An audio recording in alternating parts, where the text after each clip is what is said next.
Olá, bom dia, graça e paz. Chegamos a 2 Coríntios capítulo 7, dando continuidade aos nossos comentários. Eu espero que você esteja sendo abençoado em nome de Jesus. Paulo diz assim: ora, amados, pois que temos tais promessas, purifiquemos de toda a imundícia da carne e do espírito, aperfeiçoando a santificação no temor do Senhor. Amém? Toda santidade, toda santificação humana só é aperfeiçoada no temor do Senhor. E o temor do Senhor é o princípio da sabedoria. O temor do Senhor é afastar-se de toda a aparência do mal. Não somente afastar-se do mal, mas afastar-se de toda a aparência do mal. Amém? Então, Paulo diz assim: tendo tais promessas, que promessas são essas? Ele vai falar aqui, é o que ele vem discorrendo, que Deus habitará entre nós, Deus nos receberá como filhos e será nosso Pai. Amém? E isso deve nos motivar à santificação, como deve o próprio temor do Senhor. Amém? Então, sempre quando nós tememos a Deus, nós vamos querer agradá-lo, nós vamos buscar nos santificarmos, nós vamos buscar andar com Deus. Amém? E não tem como andar com Deus e ao pecado ao mesmo tempo. Amém? Porque ao nos inclinarmos para um, nos desviamos do outro. Se nós nos inclinamos para o pecado, nos afastamos de Deus. Se nós nos inclinamos para Deus, nos afastamos do pecado. Não tem como servir a dois senhores, Jesus disse. Amém? Então, Paulo está falando exatamente sobre isso aqui. Olha, baseado nessas promessas, nós precisamos nos purificar de toda a imundícia. Ele vai dizer, existe imundícia da carne e imundícia do espírito. As obras da carne, que você já sabe, né? São conhecidas essas obras. Está lá em Gálatas capítulo 5. Amém? Problemas sexuais, problemas de culto pagão e idolatria, amém? Problemas com relação à avareza e ao amor ao dinheiro e problemas de relacionamento, que é a sua grande maioria, dissensões, facções, partidarismos, né?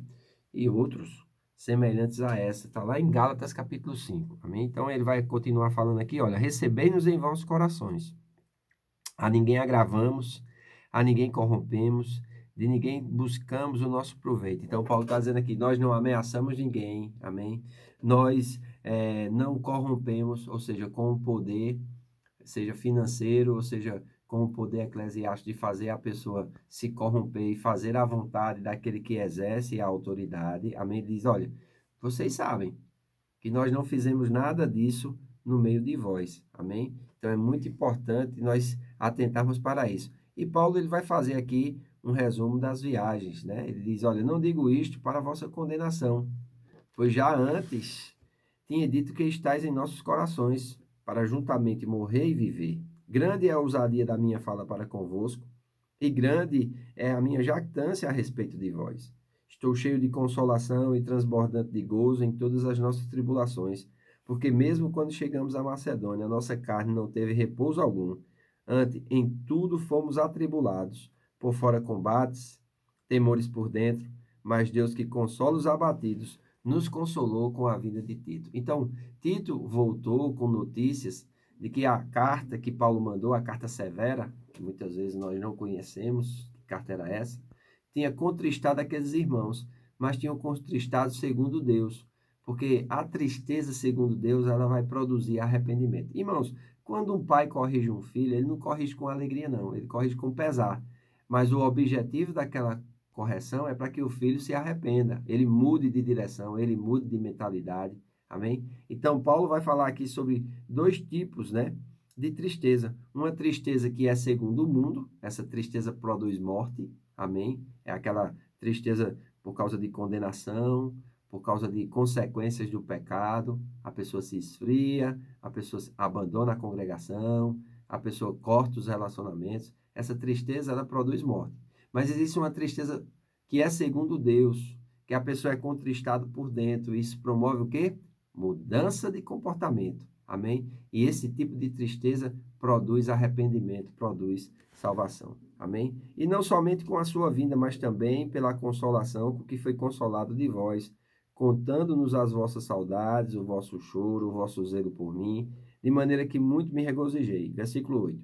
Portanto, ainda que vos tenha contristado com a minha carta, não me arrependo, embora já tivesse arrependido por ver que aquela carta vos contristou. ainda que por pouco tempo.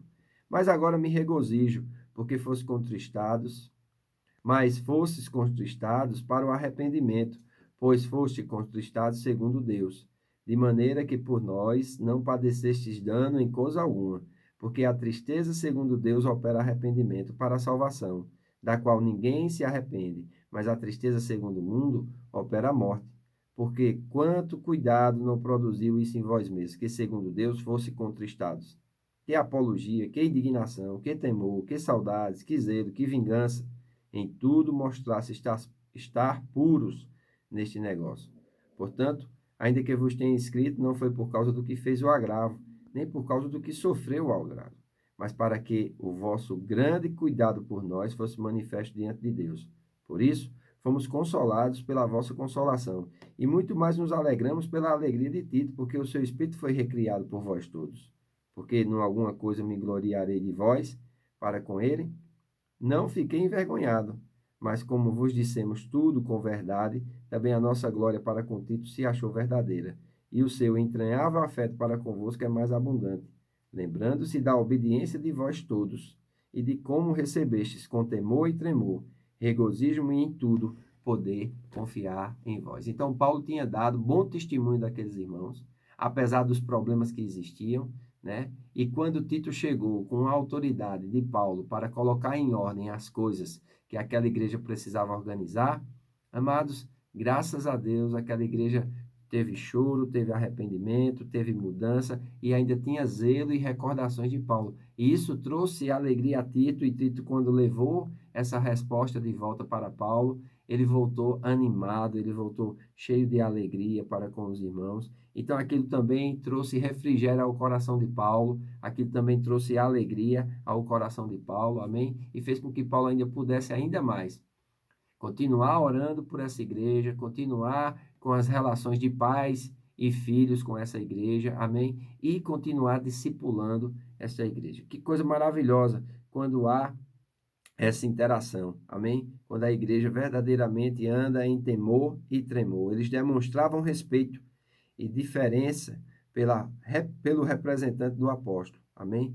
Paulo se volta para um projeto iniciado antes de conseguir uma oferta das igrejas, aqui no capítulo 8, mas isso nós só vamos falar amanhã. Então não perca também o vídeo de amanhã. Amém? Você pode estar divulgando esses vídeos. Nós estamos subindo ele para o nosso canal no YouTube também, porque nem todo mundo está aqui no Telegram. Nós temos pouco mais que 100 pessoas.